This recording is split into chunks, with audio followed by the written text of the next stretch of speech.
It's the moment you didn't know you're waiting for. He is Carter. He's Chad. And this is the Irish 365 podcast. Chad, this is Lou Holtz. That's head coach of Notre Dame for 11 years. Greatest experience of my life. They're starting a Notre Dame podcast this summer. I have a podcast as well, but it's not about Notre Dame football, although I wish there were. But congratulations on your success. And it would be nice if I could be on your podcast, but my schedule is so hectic. But anything that has to do with Notre Dame, I'm all for it. God bless you. Go Irish. Good. All right, everybody. Welcome into episode 8 of the Irish 365 podcast. We have NIU post game. Oh, Yeah. all right. Well, let's talk about the experience side of this before we get into the game side of it. I guess that's probably the better way to go here. Yep. So, from the experience side, we met here at home base for the Irish 665 podcast. We had some friends, Jason and Amy, meet up with us. They were going up to experience the game. Jason had been to Notre Dame games in the past. Amy has never been to one. I would say Jason's a sports fan, but kind of a casual sports fan. He's not a diehard of anything. There was a point in time in his life was probably diehard IU basketball because he's an IU grad. But he appreciates a good sporting event, and he was looking forward to going and seeing the pageantry and watching the game. Amy was excited. It was her first time going to Notre Dame, and I think she was, kind of excited to see the whole atmosphere and the band. And Yep. She's been listening to the podcast, at least partially. So Shout out to Amy. shout out to Amy. She may be listening to it today. We'll see.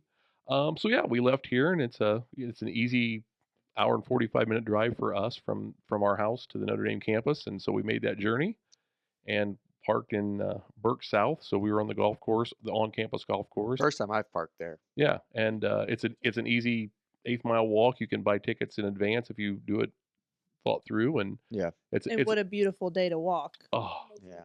compared to A&M, what a blessing We yesterday. were very thankful. It was for the weather. Saturday. The It was- weather was fantastic. Yeah. for I us. was happy with my sweatshirt and my vest and my jeans. Yeah. Yeah, we So I will never take that for granted again. Yeah, we definitely had the fall feel going on for Yeah, sure. especially compared to the last couple of home openers at Notre Dame, where it seems like it's Ooh. been 85 Yeah. plus. This one was definitely. It was perfect football weather. Absolutely. Mhm. Whether you're playing or at least if you're in IU and you were playing, you thought it was great football weather. Yeah, I'm not no sure about kidding. the Irish faith. Right. Might have been too cold. Might have been too cool. So yeah, we did that. We took off and walked over to the admin building and caught up a little bit of the trumpets on the steps. We intended to make the player walk, but there was a few delays. We didn't get there in time to see the player walk, unfortunately. But we did catch the trumpets playing on the steps. We heard a little bit of the band playing on Bond Hall's steps. We didn't go over to Bond Hall necessarily, but we kind of call that. We met up with some friends. Christy's not on; she's a little under the weather today, so not feeling great. So we said, don't go to the podcast. I think it's the game that's got her feeling bad more than anything else. I just knew she didn't want to spread it to the listeners. That's right.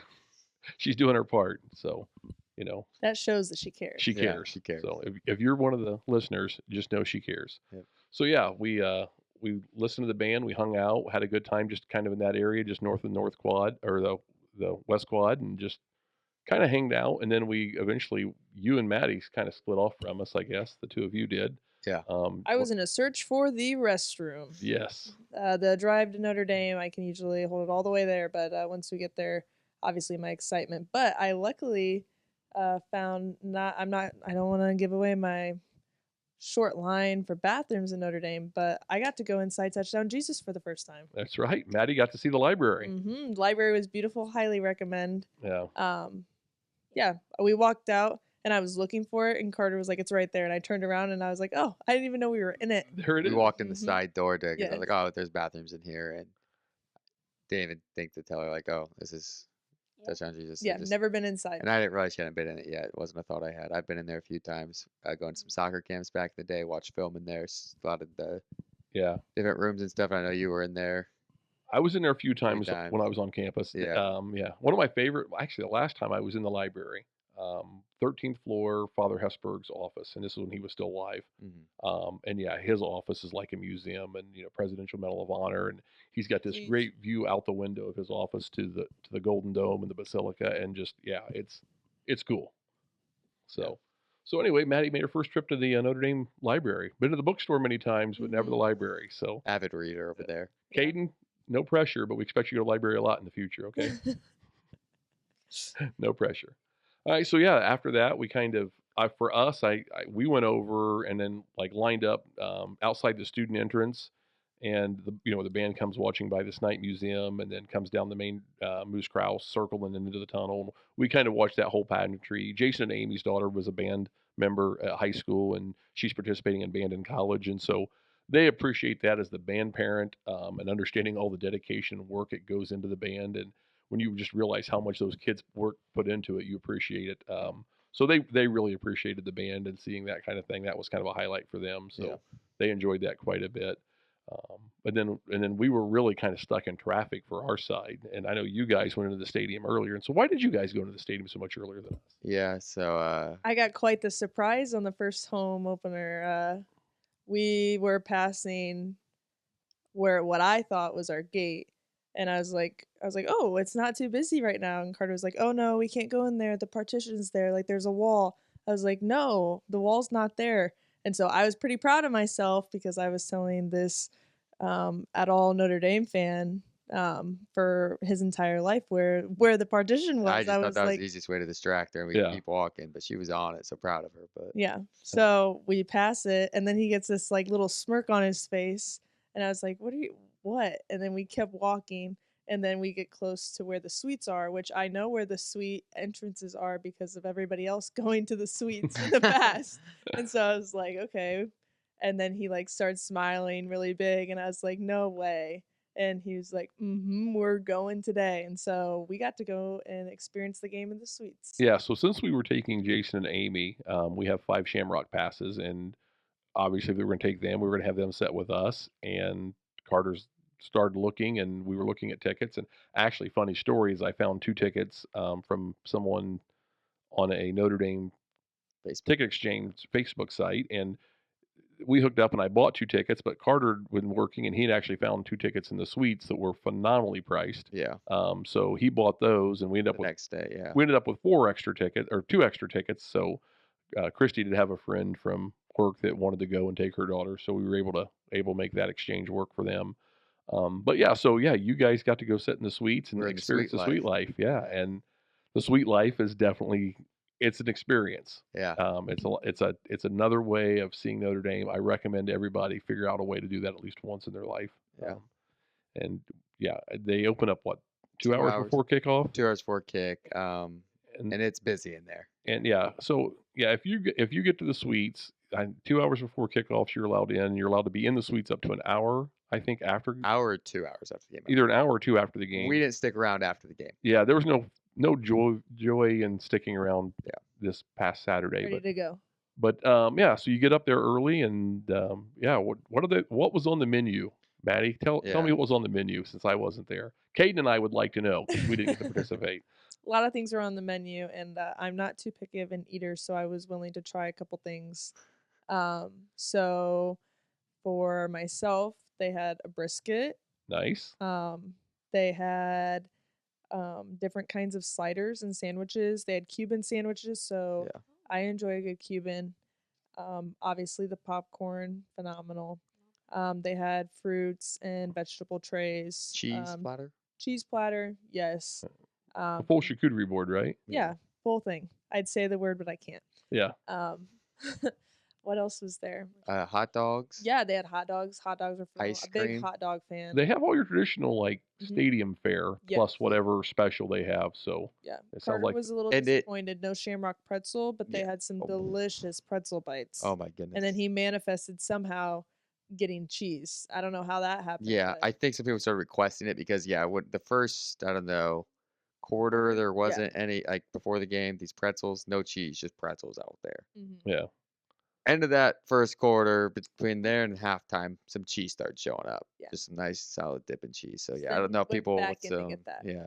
Well, we Sort of didn't have quite the same experience. I mean, we got into the stadium, and prior to kickoff, we were in the stadium. We were in our seat. We were not in our seats when the kickoff started, but we Yeah. hit the concession stand. Caden wanted a hot dog. We all wanted to get some water, and we got a hot dog. And Caden's. We could have a debate about this later, whether ketchup belongs on a hot dog or not. I'm a no, and Caden's a yes. Maddie, where you go on this? Yes or no? Ketchup on a hot dog. No ketchup. All right, Carter. I could care less. Carter doesn't eat hot I dogs. feel like hot dogs can be good without ketchup, but Notre Dame's is kind of dry. All right. So anyway, like Yikes. you want to talk about disappointment, Notre Dame? They were out of ketchup before the game, before kickoff in the section. We got a hot dog in. Not in our Uh-huh. section. Like, how are you out of ketchup? Home opener, like Or did they just forget to put it out? I don't know, but there was no ketchup at that point. Well, they forgot to put it out. I think we can shut that down because we're leaving the stadium At the end of the after game, yeah. and we walk by few seats, same row as us, few seats over. There's just like this empty tray, and there's like 50 unopened ketchup packets. Well, you know where the ketchup packets went. We know where they Yeah. went. Yeah, Yeah. someone got stole there early and got them all. So, Someone stole them then. but we got to our One seats. opened too. But we got to our seats, and we had great seats. We did Shamrock Series Shamrock passes, Pass, yeah. or Shamrock passes, and when you do a Shamrock pass, you do not know where your seat's going to be until 48 hours before kickoff. So it's Thursday 3:30 before we even know. We were in section 7. We were up in the row 30ish range. We were right behind players' families. Is basically where we were sitting, across from the student section, opposite side of the field, but really just above the players' families. So all of the players and their families, and it's really easy to figure out because they're all wearing jerseys of their child. I mean, their sons or grandson or brother or whoever, they're all rocking their jerseys. So, Yeah. so we were amongst that crowd, and then we had some other, I'll say, ultra fans behind us, which was part of the experience, especially when we were playing the way we played on Yeah. Saturday. So just there were some guys that just were nonstop, relentless complaining about Oh, definitely. everything. And I'm not saying it wasn't justified. It was just nonstop. And I try not to be that negative. As Yeah. disappointed as I am in this game, I try not to be that negative. Because what does your negativity do besides irritate you just a little bit more? Yeah. At least during the game. Yeah. I control what I can and let go what I can't. We're pretty negative after the game sometimes. Oh, 100%. On the car ride home last night was negative. Yeah, it was not a pleasant car ride home for any of us. We were allowed to talk. Yeah. I'm better than I used to be. But I Yeah. do allow talking after losses. But Yeah. Maddie never experienced that. But she's heard the horror stories She's of heard the having to horror. drive home and not being allowed to talk because I'm mad. Mhm. And she's scared just thinking about not talking on the way home. I don't know. Last Personal. night I could have easily went for a no talking car ride Yeah, by the and- Personal hush. irritating feelings after the game. I could have done with a silent car ride. It was justified yesterday. Yeah, so let's talk about the positives from yesterday. Like, did you guys see anybody cool, anybody famous in Oh. the suites? Anybody you recognize? Did not see anyone famous, but I think Matt's got this one. Okay. In front of us to our left, maybe like 3 seats down, Yeah. was a super fan, and I know this because it was on the back of his shirt. It was on his Oh. jersey, a Oh, number yes, I'm 3 sorry. Joe Montana Yes, number 3. jersey. Let's Yeah. not confuse They it. keep It was a going blue everywhere. one. It was a They blue show one. up everywhere. Yep, it was a blue one that said super fan. Mhm. So how do you know it was a Montana 3? It just looked. It was like old. It was an old school. Yeah, it was not. It was not the modern day Under Armour jersey. So yeah, and don't. No, he when the fight song was being played, he made everyone around in the section Greg, stand up. Okay, He's he's old school. He's like, He's you like- stand up. This is the Notre Dame fight song. We stand for this. Yeah. And then he also pulls like he's got probably a jersey on sweatshirt. He goes into a sweatshirt pocket and he's got something old and he's showing it to everyone next to him. I wasn't able to hear like what it actually was, Mhm. but the guy next to him goes to touch it. He's, oh, you can't touch that. Mhm. And it looked like It I don't know if it was like part of a pad or or part old of a football. It was looked like yeah. it was leather of some sort, but it looked like It was had part of the been Gipper's through- helmet, I bet. Oh my Plenty. gosh, I don't know what it But was. nobody was allowed to touch it. And then Yeah. he'd I'll roll rock, it back paper, up scissors and it put for it him. back into his Like, sweatshirt. okay. And then I need some details. Hold on. How big was this thing? Like I mean it was 2 oh, inches, 3 inches? no. Like, I mean it was yeah. okay. Yeah. So like 8-10 inches wide and Yeah. like 3-4 inches tall. For sure. Okay. Very skinny, like very thin. Then yeah. Very Obviously thin. Yeah. Folded it, put it back. On top, he had so many things in his pockets. Yeah, That's what I was going to the next. Yeah. He was part of When the we band. did get our wonderful touchdown, he pulls this whistle out, and during the fight song, he whistled along with it, and it was one of them that like, it was like, Oh yeah, like Yeah, that. yeah. Like it wasn't It just wasn't the like a whistle, it was kazoo, like but a it was polling. the like Yeah, the yeah, slide yeah. whistle. Yes. Yeah. He was all about it. Yep. So yeah, he was there for the experience. What And what this was not generation his was this first guy? time. He had to be in his 80s, Oh, so 90s. he was an 70s, awesome. 70s, 80s, I'd guess. I Yeah. mean, maybe it was then. And this was not his first time in the suites because at the end of the third quarter, he stood up. He's like, "Well, time for ice cream." And I was like, "What?" He called And it. Carter's like, "Oh, there's ice cream." I'm like, he came back with his chocolate bar, sat there. This was not his first time. Yes. Yeah. So he's probably got season tickets into the suite. Yeah, I think a Good. lot of people around us probably had season tickets. Yeah, I mean, Agreed, I yeah. think a majority of the suites or season tickets are sold out. I don't think it's I know there's the 7 on 9 club, 7 on 9 club, which yeah, is above where the we're higher. at. Yeah, and I So I think don't know what that's all about. it's a floor. So the 7th and 8th floor. We were on the 8th, Yeah, by the that's- way. and so the 8th floor, you look down onto the thing. You have to go down Yeah. a level to get the food. But there's some like stuff out on the Yeah, 8th floor. we ate mostly on the 8th. Like we went down to Agreed. the 7th, but the same stuff was on 7th and 8th. We did check that. Yeah, and then then there's the 7 on 9 club, which I think part of the 9th floor is the media. Gotcha. And then I think the other part is the club, so to speak. So yeah, maybe maybe on the home field side, opposite think side so. you guys are on. So yeah, I mean we didn't quite see that kind of a character. I do know that the team was behind, and there were some guys ahead of us, a row ahead of us, and down the end, and they went to the rally cap, and I hadn't seen a rally cap at a football game in a long time, but they had the inside out baseball caps and the rally caps on, and it wasn't long after that we got the Jer Air Amaya, There we go. and that was right in front of us. I mean that Yeah. I was sitting on the 9 yard line. Yeah. And that happened It around was nasty. around the 14, 15. Yeah, I mean it was right in front of us, and it was Estime like, and it was beautiful. It was. Gotta love it. Yeah. So that was the highlight, I think, of the score. But yeah, from the fan standpoint, it was just a great day. I think everybody was in a great mood. Energy was high. Mhm. Yeah. Place you was know, ready to explode. all day. Stadium was loud. Yeah. Yeah, they wanted to. Yeah, and so yeah, I think that comes down to it, right? So we open that first drive up, and we go down and score, and everybody's cheering, and it's jovial, and then it turns south on us, and then I thought it was interesting. We saw the boo birds come out at the end of the first half. I can't remember the last time ending a half I saw Notre Dame get booed. It's been a long Like, time. Yeah. Booed out of the stadium by their own fans. Yeah, at halftime, just getting booed into the locker room at halftime. That was a message. So anyway, yeah, it was crazy. So then post game, nothing too exciting. It was pretty easy out for us. I think we all met up at Mendoza, and I don't think it was super easy out. It was easy Yeah. getting to the car, but not into the car. okay, so I get yeah. Well, we had a little bit of trouble getting in the car.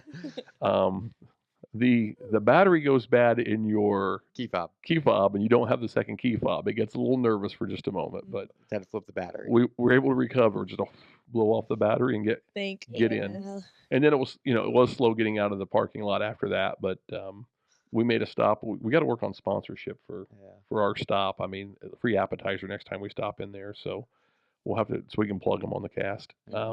Yeah, for sure. But don't want to get the place getting too busy after that. No. That's true. We want to keep Got a it nice spot, busy enough people. in business, but not so busy we can't get a good seat. If Yeah, I mean- a specific Warsaw gas station would like to sponsor, Yeah, Caden's up for that.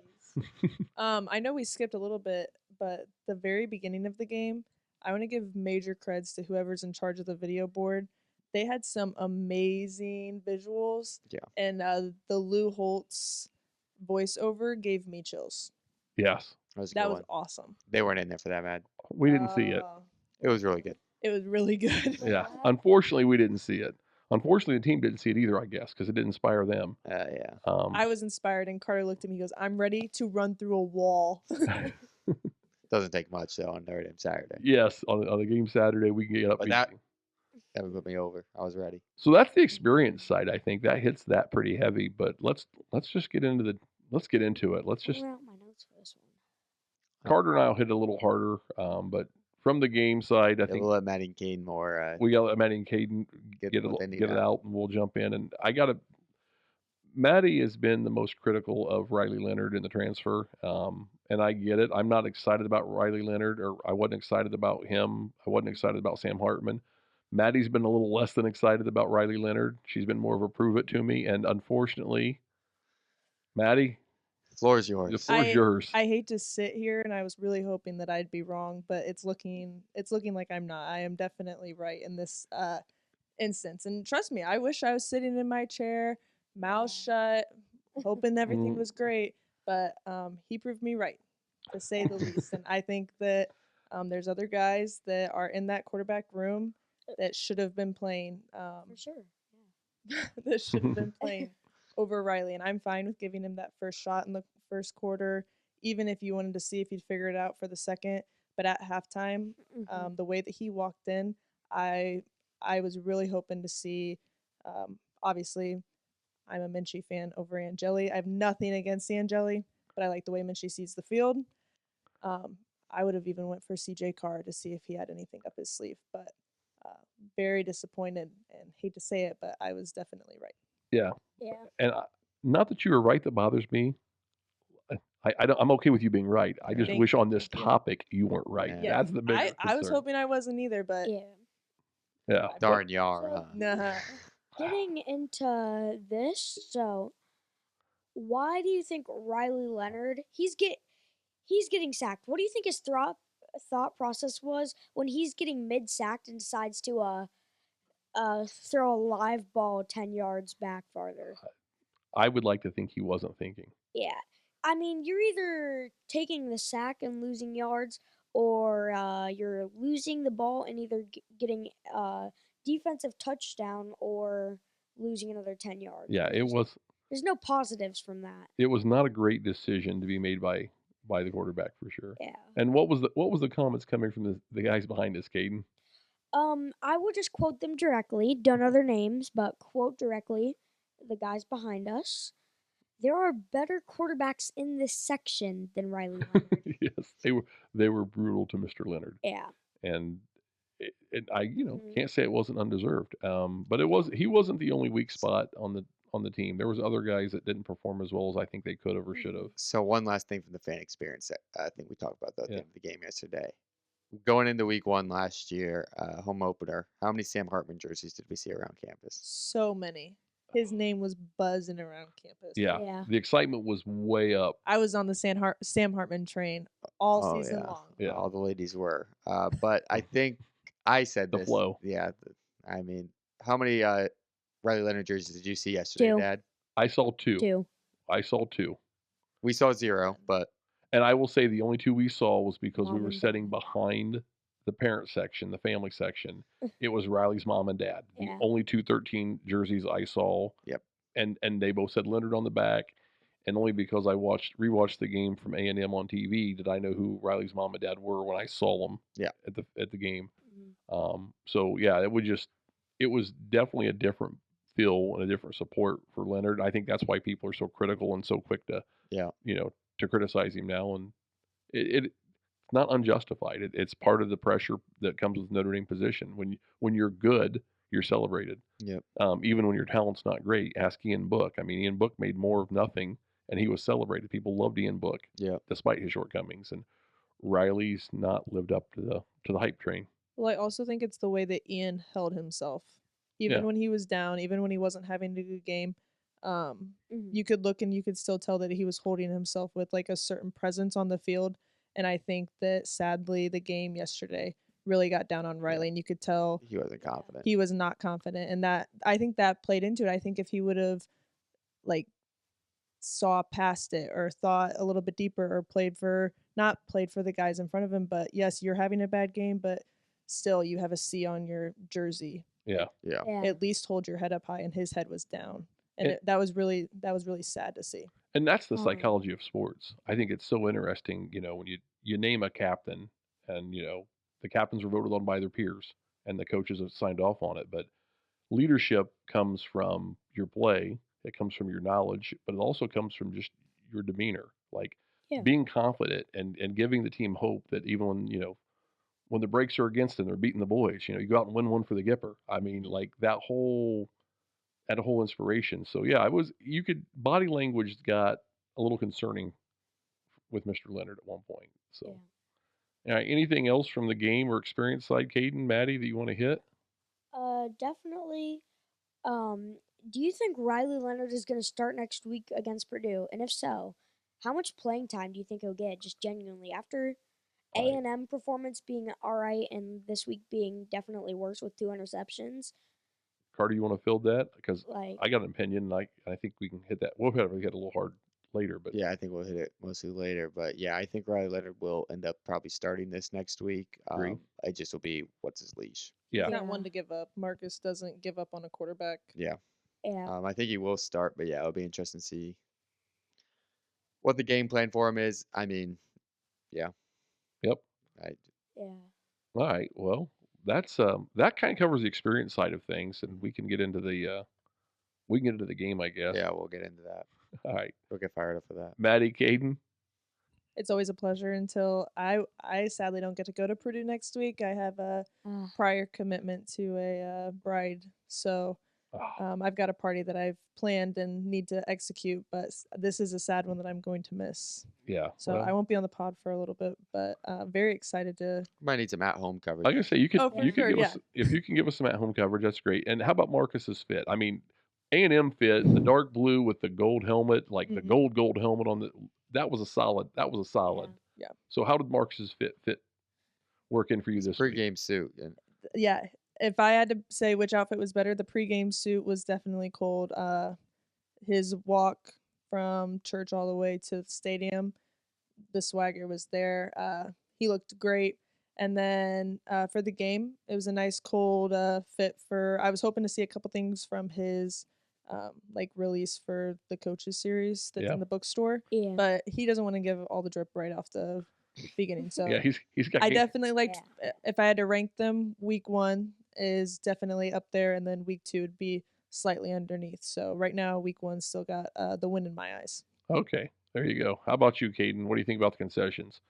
I A mean, and M concessions better or Notre Dame concessions better? I'm not gonna lie. A&M, they brought the heat. They- They had quite a few different options. The chicken leg that you The carried chicken leg, around. Turkey leg, That was smoked turkey. leg. that was really good. They also Notre Dame. Don't know if they still have it. A few years back though, I got stadium pizza. I will say, go to Notre Dame. Definitely wouldn't order it. Yeah. But A&M's smelled really good. Yeah, so there we go. Right now, A&M's got the lead on concessions for the season, Yeah. and Marcus. good luck, Ross Aid. That's right. Ross Aid's gonna have to bring the game next Yeah. week. That's all we're saying. If they want to up the concession stand. My early money's on Mercedes-Benz still. I Ooh. think that's the betting favorite. Hey, we're gonna be Yeah. there on a Saturday, and there's And yeah, my parlay didn't win. Thanks for asking, everybody. I don't want to talk about it. oh, There's always next week, Carter. I'm 0-2. I tell you what. 0-2. 0-2. All right. All right. Well, Maddie, Caden, thanks for joining us for this experience side of it. It's been a pleasure, All as right. always. It has been a pleasure. Would you like to close out with a blind ranking? A blind ranking. All Top right. 5 Irish quarterbacks. What are your top? Oh, my no, let's not do Not this. today. No, it's too, Not no, today. Too no, soon. no. And No, we're Kate- off. We can't do. No, Kate, we can't do Too this. early. No, it's too early. Too soon. I'm not. The wounds aren't healed. Riley Leonard's number 7 of the top 5. That's He's right. not on this list. I'll tell you that. No, Okay. we're not Or doing did you it. say we're not top 5 I'll anymore? tell you what. Let's let me get a little emotional healing going before I go to a ranking list. Yeah, there we go. All right. Yeah. All right, Thanks for being on, guys. Appreciate it. you're ready. Thanks for All right. Well, let's get into the game from yesterday. I think that says it all right there, doesn't it? All right. That's enough to talk about the game. All right. Just kidding. That's just the positives. Yeah. No, this is such a frustrating game. Such a terrible way to open up the season. Now, expected NIU to be good. We talked about it in the preview to this game. They had a lot of experience returning. You know, they expected high confidence to come in and be able to knock off Notre Dame. Yeah. And they did. And I mean, they Props just to 'em, right? they outplayed us. Yeah. Period. And there's just And here's the best part: on all 3 sides of the ball, it wasn't like Yeah. one side of the ball for us looked outstanding. They beat us all 3 phases of the football. yeah. Well, we dominated the opening drive, and we dominated our first kickoff. Yeah. After that, it was all NIU Yeah. all day. I mean, you get into that. Okay, we were getting settled in. You ran a lot of plays.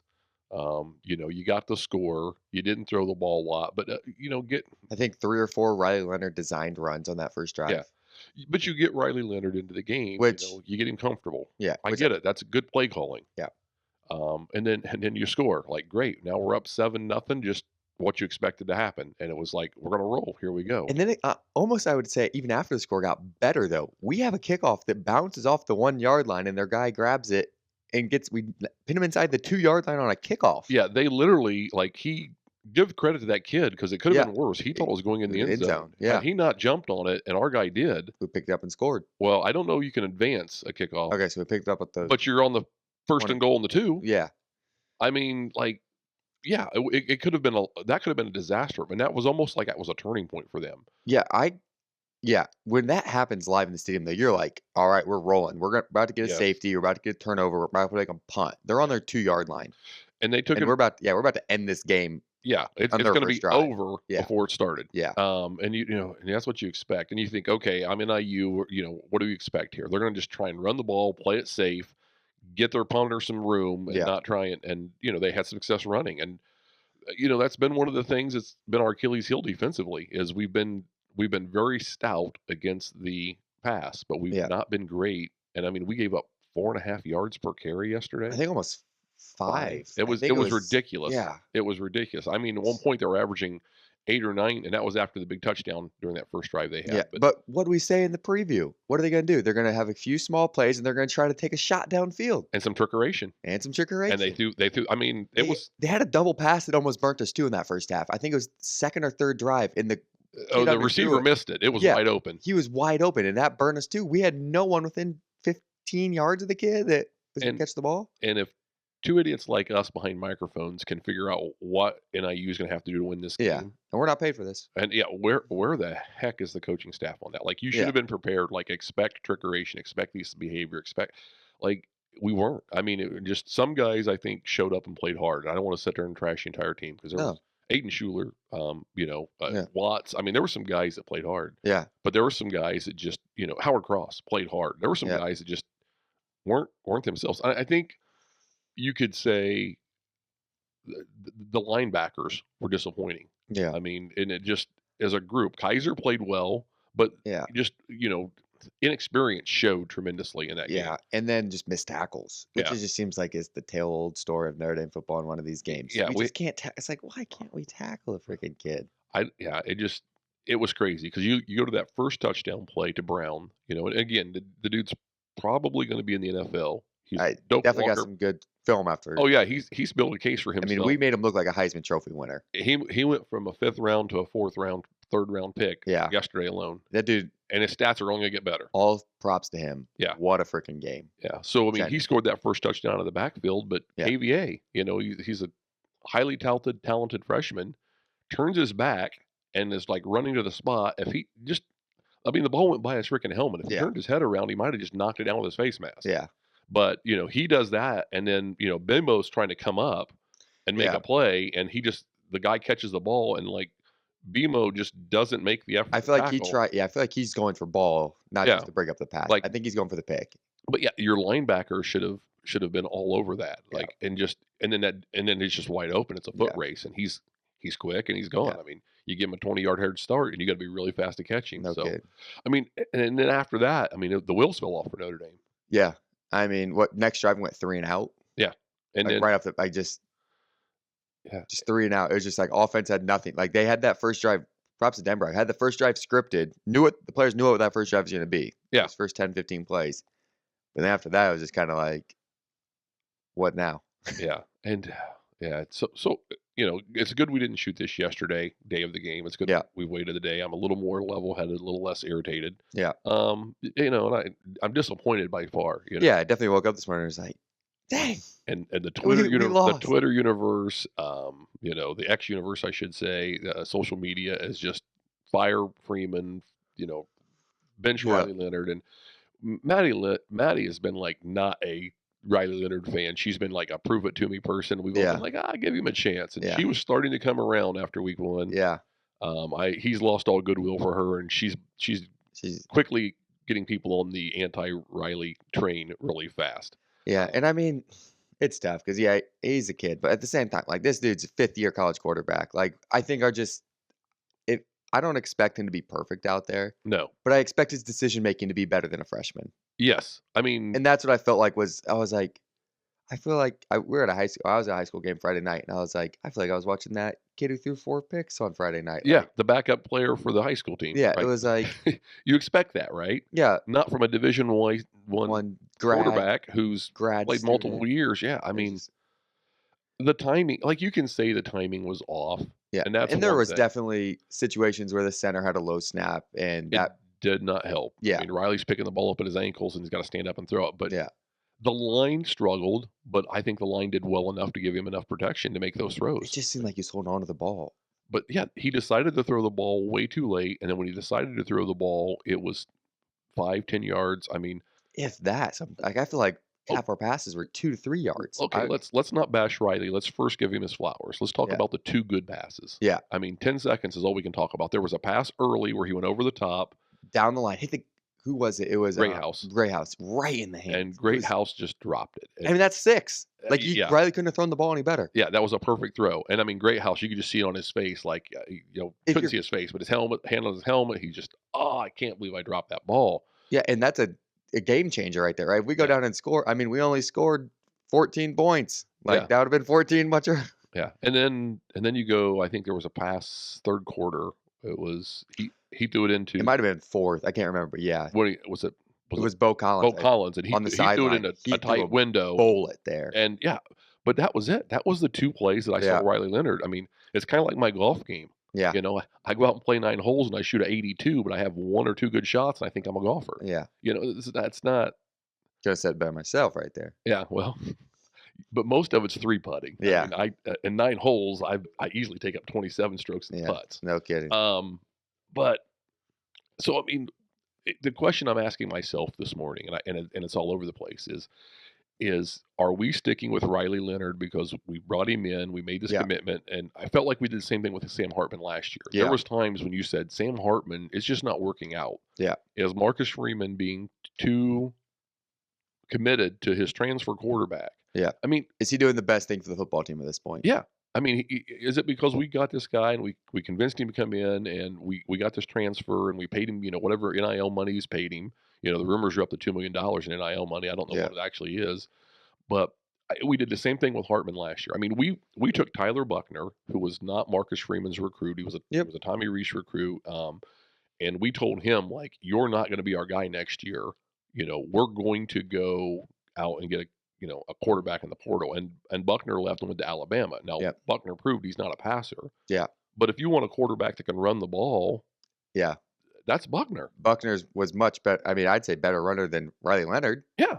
I mean, he's faster. Yeah. Riley Leonard's more physical, but he's And faster. They both have injury problems. It's not like Buckner's had a lot more injury problems, right? Like, But Sam Hartman was underperforming last year. I mean, just you expected him to be Yeah. more lifted. And I felt like last year the issue was play calling, and I didn't want to put it on Hartman as much. I just Yeah. felt like our play calling was limited, and Yeah. maybe not. And then you go get Riley Leonard, and you're like, okay, he's known for his legs, and there's need for improvement on the passing. But it was a bad day for Riley Leonard. and I don't feel like the Bad. play calling was that bad. I liked our little. I mean, you saw NIU do got one little screen pass, like bubble screen, like we've been doing the entire game. Yeah. But their difference was their quarterback hit it on the guy's chest and the keep running. And it came out quick, yeah. Yeah, but so I think the biggest problem was we saw these little screenplays are getting 2 to 3 yards, but the receiver's having to jump up above his head and catch the ball, and then by the time he's hitting the ground, he's getting hit. Those are supposed to be hit him in stride, and they're Yeah. gone. It's ball placement. Yeah, Ball placement, it's and not- it's late. The balls were late a lot of it's times. like a distance. It's 10 to 12 yards. So, I mean, Like it's not a far throw. no. So here's the deal, right? Think about this, right? Is it that Riley Leonard's that good, or that our second team is that bad? Like, we got Angeli, we got Minchie, we got Carr, and Yeah. and the internet's going to be a buzz, and it's typical Notre Dame. The backup quarterbacks are always better. The best thing. Yeah, Yeah, and so I know that's going to just be the drum sound, but I mean, I cannot believe that Angeli, and what I've seen from Angeli, we Like- watched the bowl game last year. Like we have game footage of him last Yeah. year. I mean, if there's I any, mean, it's not like we've just seen him in spring ball. We have game footage of him in a real football game, a bowl game last year, and he played very well. and he's athletic. I mean, he can run. Yeah. And he throws a good ball. I like, why not Angeli? And if you don't want to throw the ball, I mean, no one on the team I think has a better arm than Kenny Minchie. Yeah. Kenny Minchie struggles like with reading the defense. I think, Yeah. in my opinion, maybe he's gotten better, but in the blue gold game, I felt like his biggest struggle was reading the defense before the snap. That was kind of talked on the last drive. Should we bring in Kenny Minchie, the kid that can throw 40, 50-yard ball downfield? But he's got the most NFL ready arm. Oh, I mean, just the strongest and, arm. and he's got the Brett Favre confidence. I mean, Yeah. he'll throw the ball in tight windows. Yeah, he does not care. Like, yeah. And he's probably a much faster and Yeah. more physical, runner. Like, Yeah. he's the best combination of speed and running quarterback we've got. Yeah. And so, I just like, what? Why did Marcus stick with Riley? So I think a really interesting thing to me though yesterday was I think is that late in that second quarter, where Riley's getting sacked, and then throws the ball to his side that ends up being that fumble. So multiple points here. First off, you're going to take the sack there because one, you throw it backwards and it's a fumble. It's a live ball. It's so lucky that ball went out of bounds and now you didn't go pick it up because it was rolling seemed like forever. Yeah. Because where I was sitting right down the line, I went to Matt and I was like, that ball's a fumble. Yeah. Secondly, you throw that ball anywhere forward, doesn't make it past the line of scrimmage. You're in the pocket, 15-yard penalty. Tons of bad decisions. Like, just take the sack. Yeah. Like, it's already a bad play. Don't make it worse. And but at that time, I noticed Angeli goes and starts warming up. He's not on the sideline at this point. He's throwing balls on the field. I don't know what was said to him, like, get ready.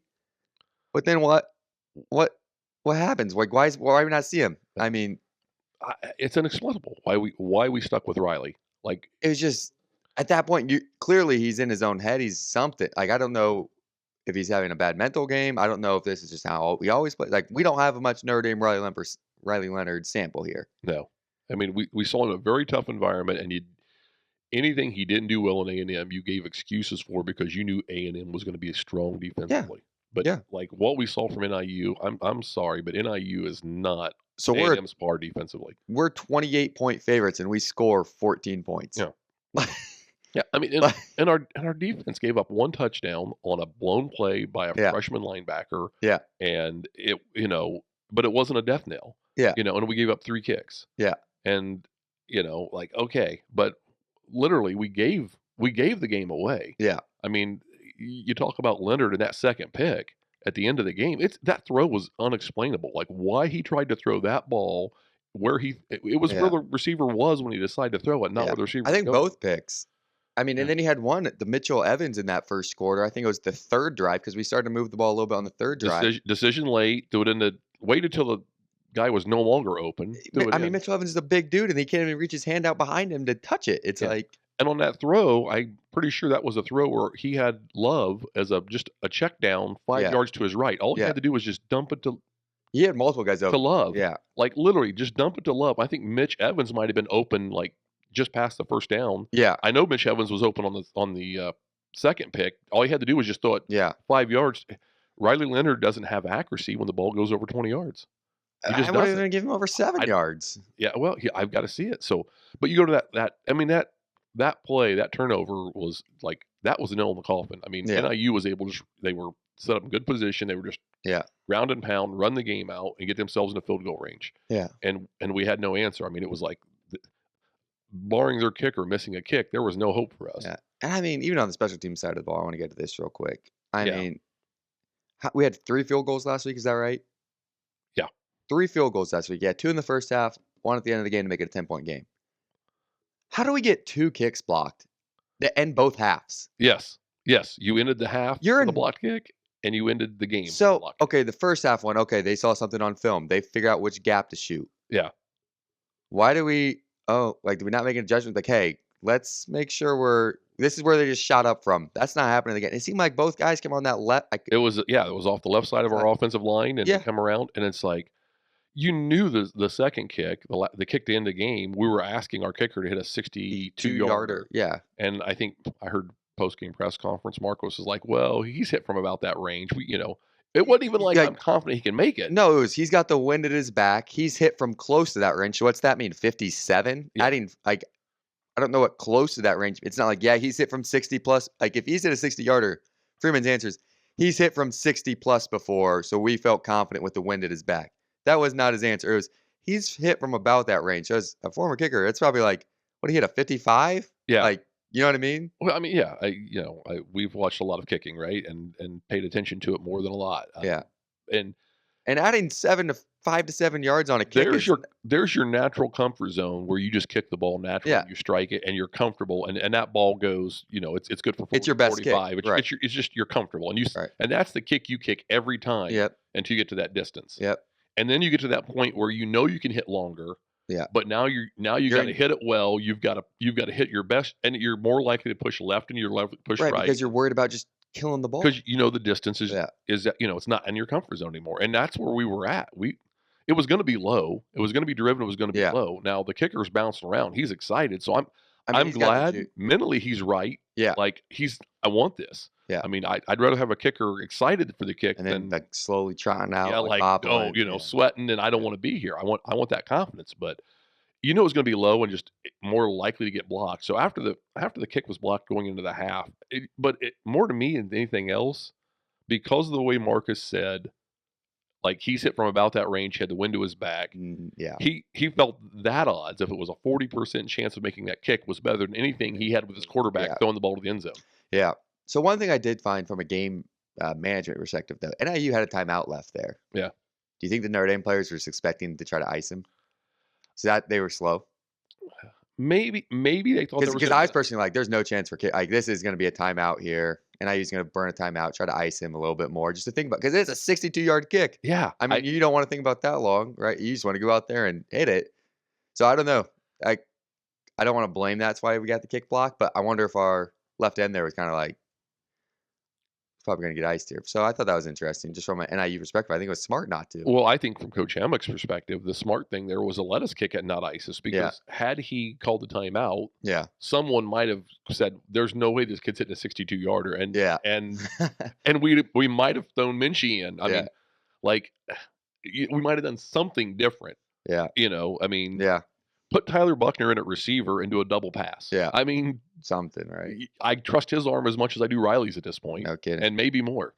But that says a lot. I mean, to me, that said a lot about the coach's confidence. I don't know who ultimately made that decision, but Marcus signed off on going for the kick. Judging that, And so he's sending the field goal team out there. Did Denbrock say, "Let me run a play," and Marcus say, "No, we're going to kick"? Or I mean, there's 5 seconds technically. So theoretically, with a good quarterback that gets the ball out quick, you get another 5 to 7 yards on that and get out of bounds with 2 seconds. Yeah, but there was no reason to believe we could do that. Right. No, I'm not saying that, but I mean, get 5 or 7 yards and get him to a 55-yarder. I mean, that's a D1 kid.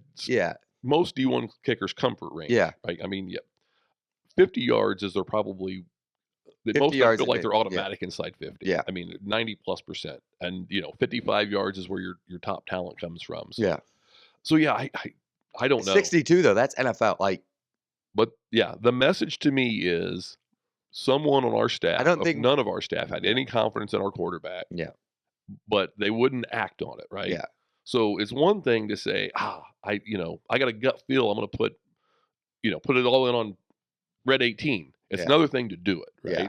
I can sit here and say, I've got a really good, strong gut feel. Yeah. But do I actually take action? And I think that's where our team got out-coached yesterday. Our coaches got out-coached yesterday. And that's disappointing. I mean, Marcus is coming. I felt like Marcus was coming around in year 3. Yeah.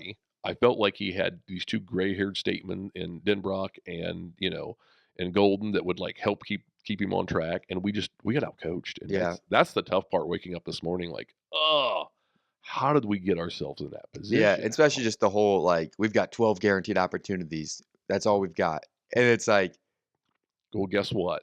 Now playoffs start now. Yeah, no. I mean, you cannot lose another game. No. I mean, if you we talked about it in our preseason discussion. Like, can Notre Dame lose 2 games? Yeah. And I felt like no, they had 1 loss with the margin of error.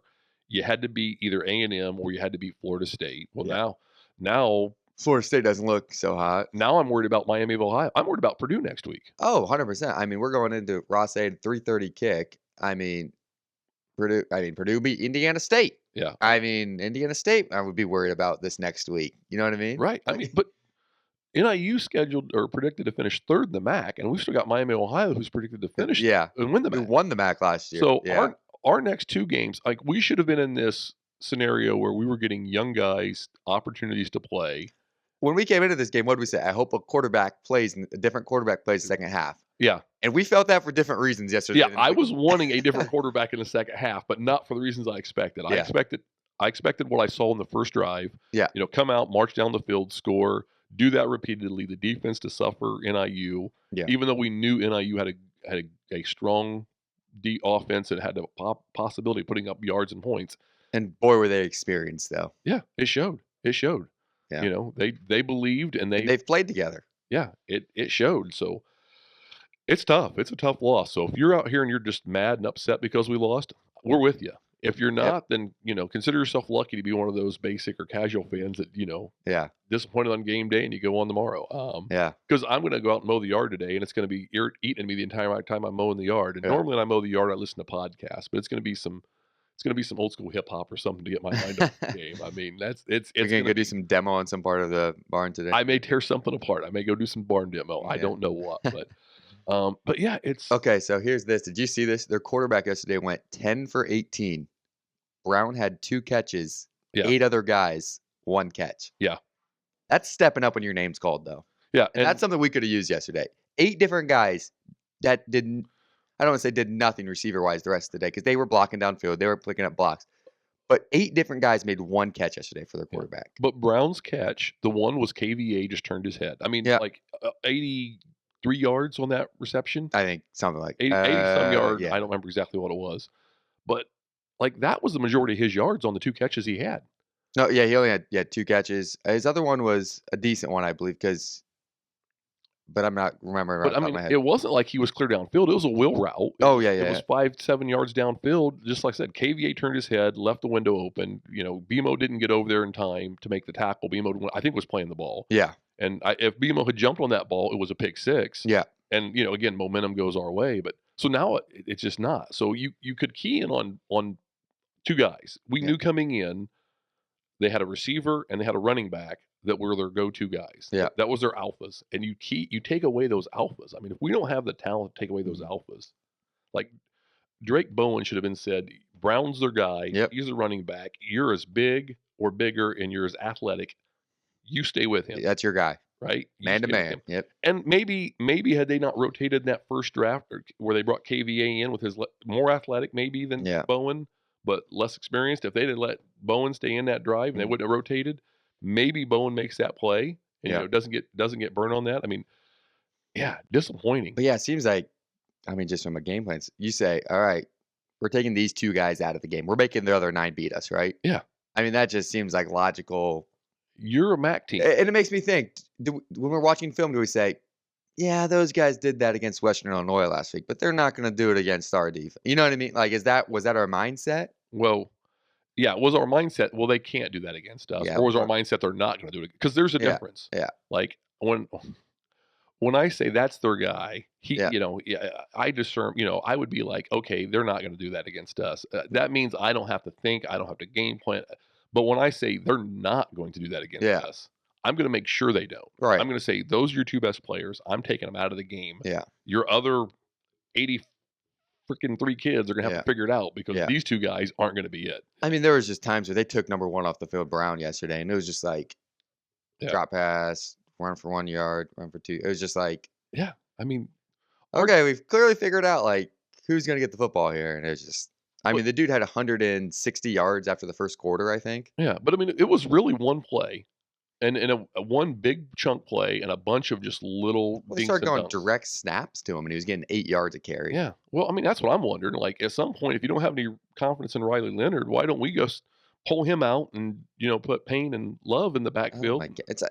It's just like, and just, but also we've got this dude.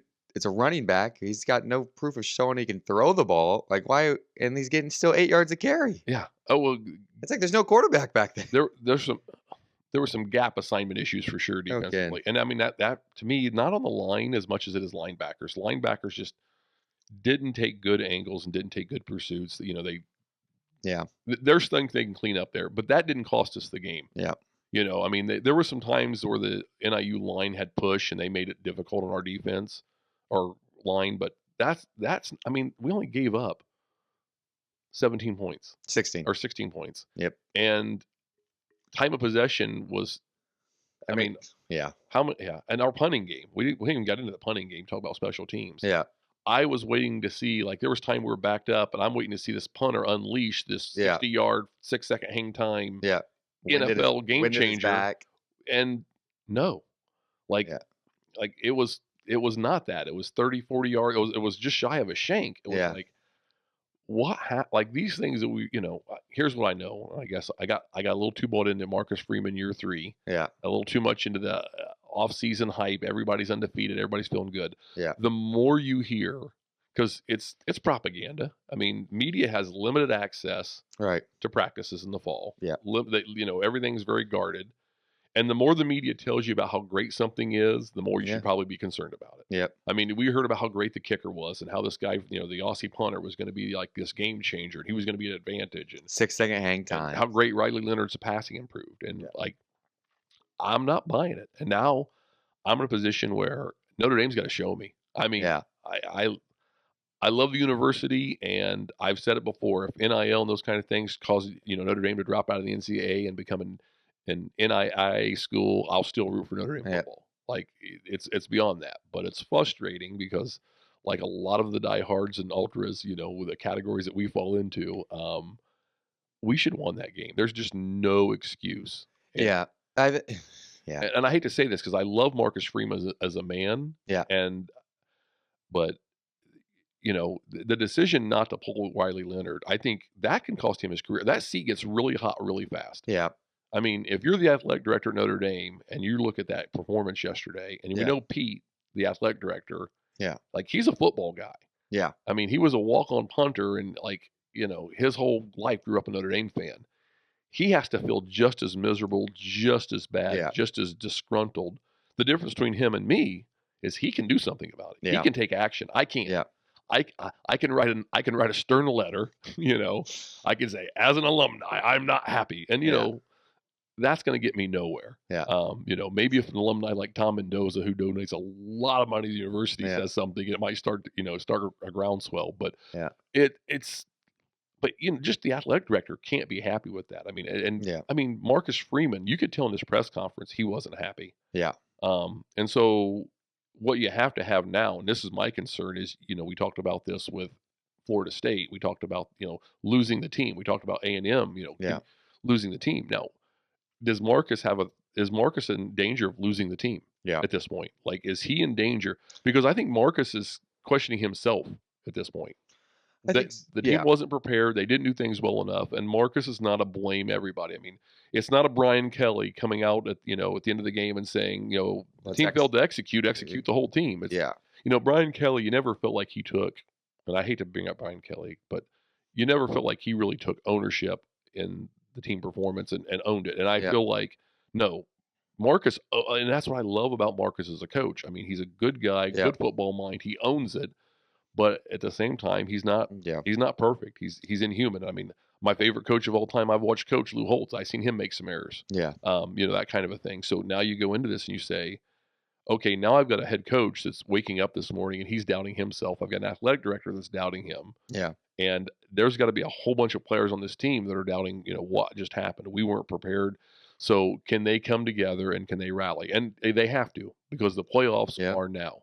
Yeah. If you lose another game, don't even talk about the playoffs. Don't worry about the playoffs, because after that point, it's just consolation games. And and I think when you get to that point, you could very easily slide this Notre Dame team into a 6-6.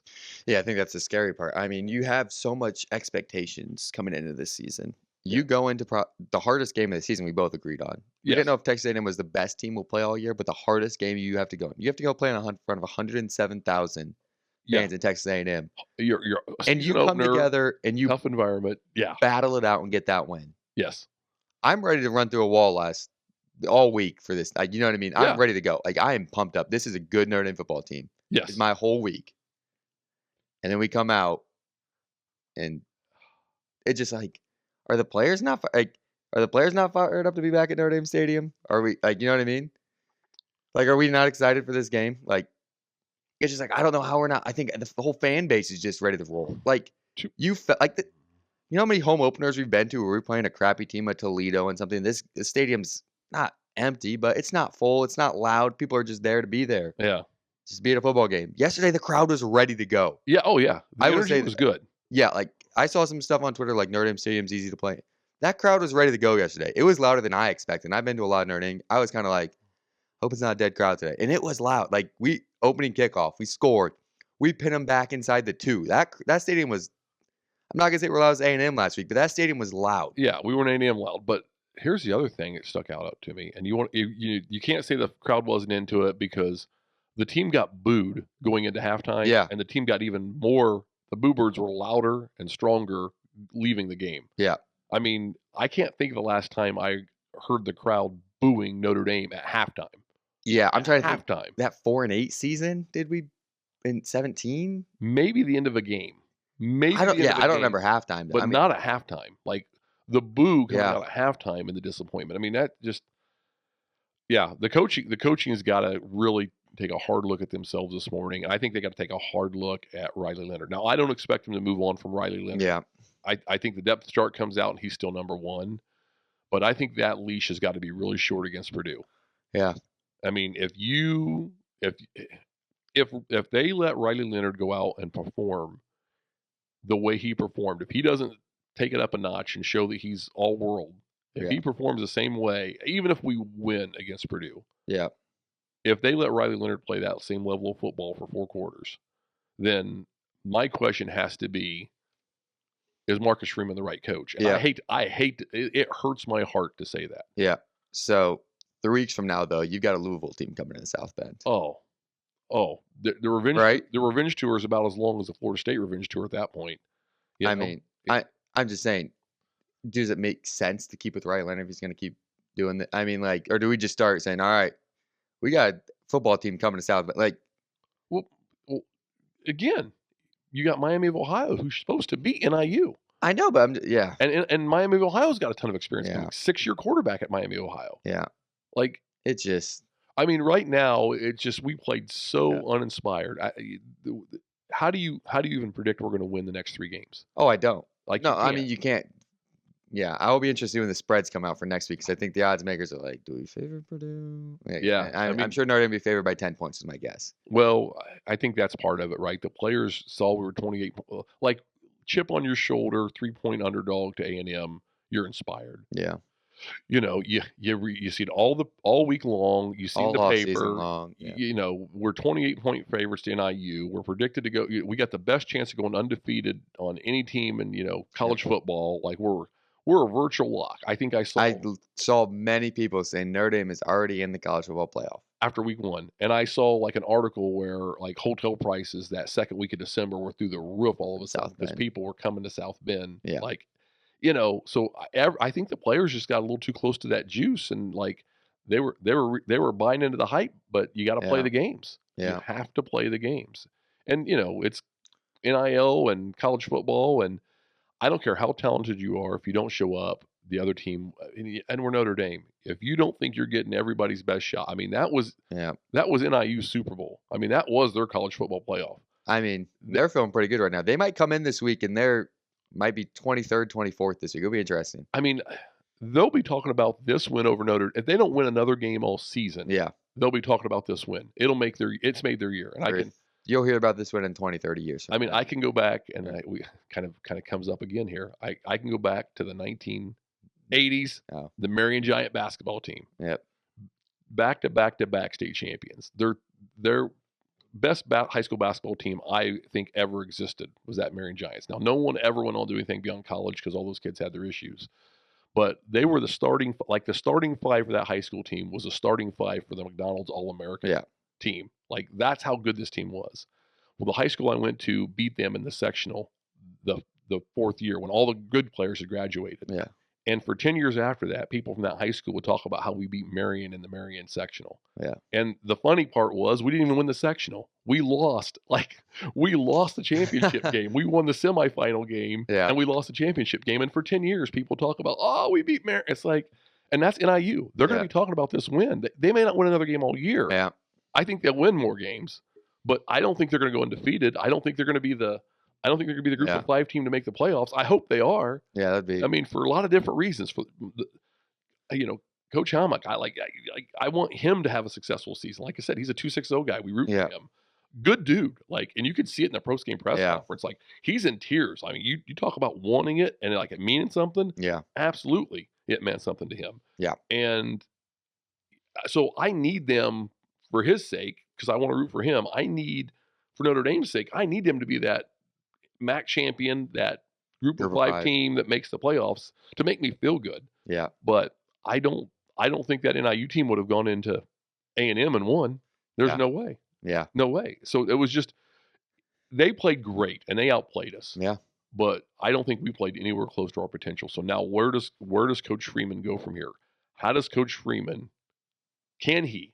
Because I mean, we're going to find out if Coach Freeman's the guy real fast. Yeah. If he loses the team and they don't perform well against Purdue and he doesn't make changes, I mean, he's in trouble. And you go back to Coach Holtz's national championship, and I think we talked about it, like at the end of the prior season, he walked in the locker room after a loss of a bowl game. Yep. And he realized who the guys that cared were and who the guys that cared weren't. And the famous story about, Zorich was a freshman, not even playing in the game, and he's bawling in the locker room because they lost. And Coach Holtz is like, okay, that's the guys that I need on the field, the guys that care. And so where does Freeman go? Like, it'll be interesting. I think with Riley Leonard, you've got and I think a lot of people, good or bad, you're the quarterback of a football team.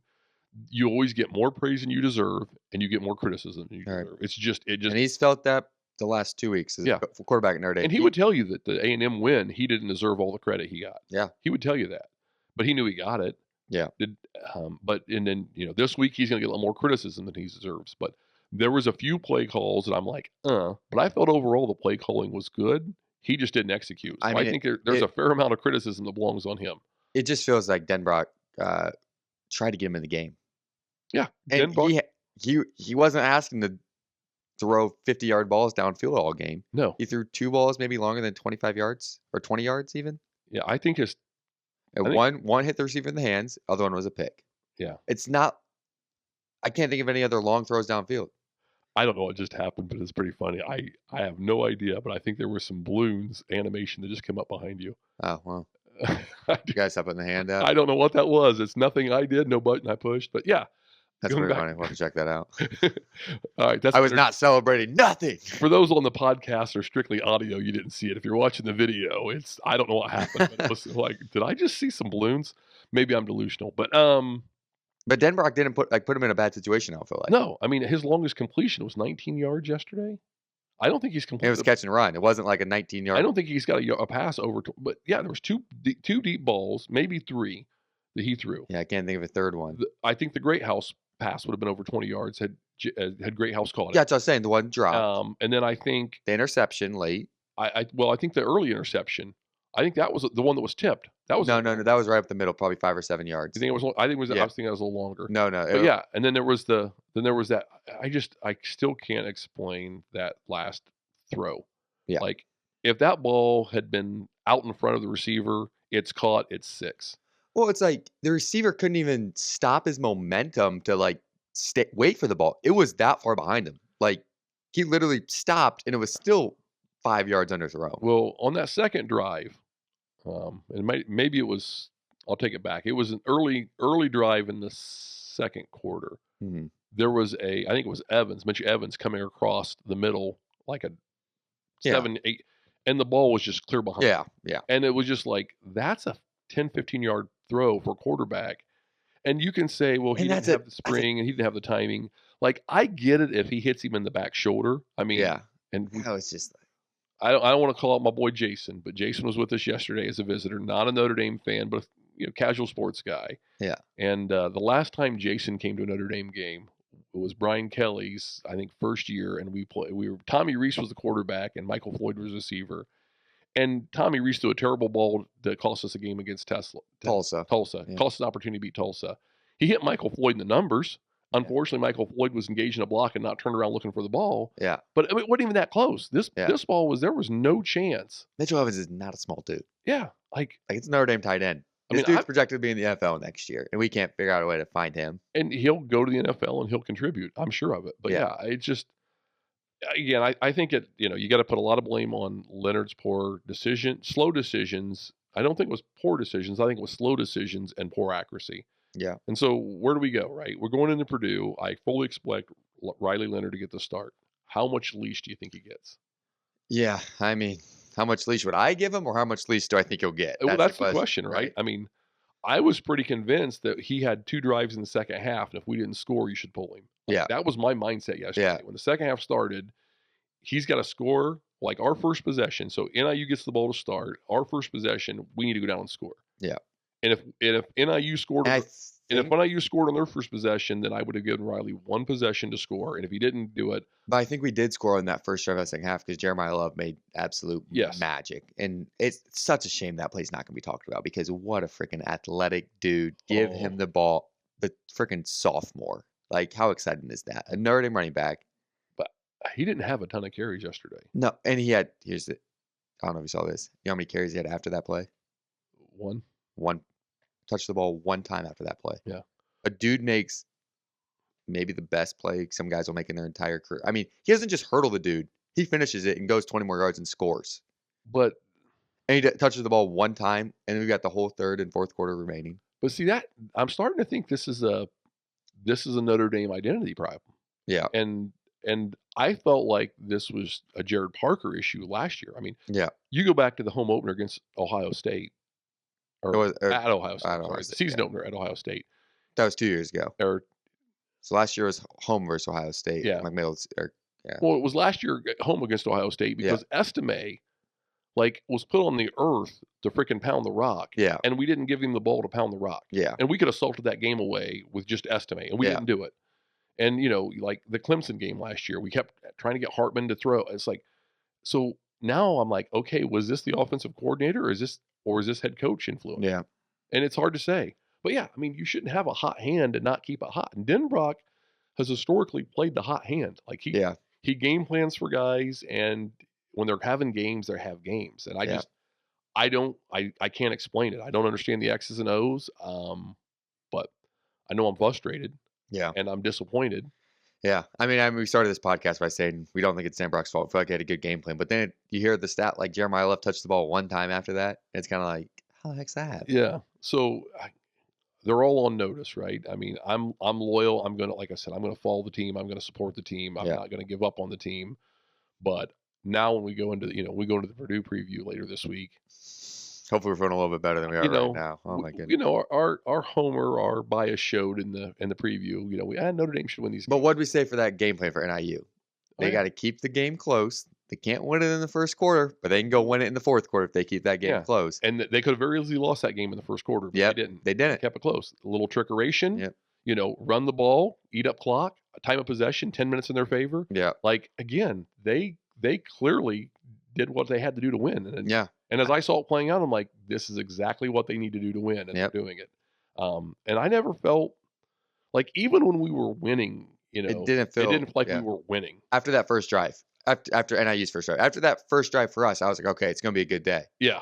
But then once NIU went back, I was like, are you freaking kidding me? And I was getting texts from some people. Oh, yeah. Is this Marshall? Shut up. Come on. Yeah, way too many texts. I wanted to shut my phone off. Yeah. Way earlier. Yeah. Just like, no. I didn't bring that into existence, but here we are. Third time is a 16-point or higher home favor under Marcus Freeman, where we have not got the win. Yeah. In 3 years. Not 2 years in a game. So, yeah, a lot of questions, a lot of I don't knows, a lot of concern.